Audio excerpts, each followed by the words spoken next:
Pemerintah Kota Denpasar berkeinginan untuk segera mengelola Pelabuhan Sanur. Pemprov Bali juga telah sepakat memberikan pengelolaannya kepada Pemkot Denpasar.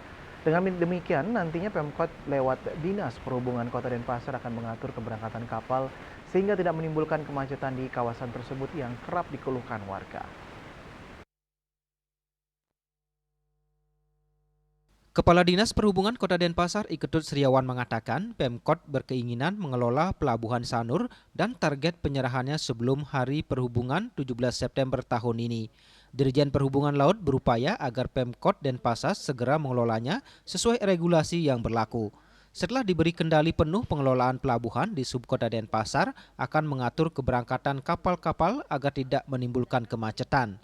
Gubernur Bali dan Wali Kota Denpasar sudah bertemu dengan kantor Kesiah Bandaran dan otoritas pelabuhan dan menyampaikan keinginan untuk membantu mengatasi kemacetan yang terjadi di kawasan Pelabuhan Sanur.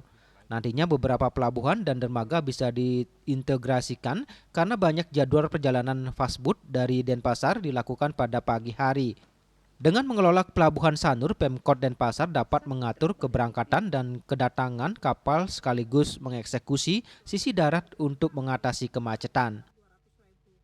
Pelabuhan maupun dermaga bisa diintegrasikan karena sistem fastboat yang berasal dari Bali dari Denpasar ini kan one day trip ya, sehingga waktunya pada golden time-nya banyak yang pagi, sehingga bagaimana kita memfasilitasi wisatawan ini pagi hari berangkat sehingga sore bisa balik.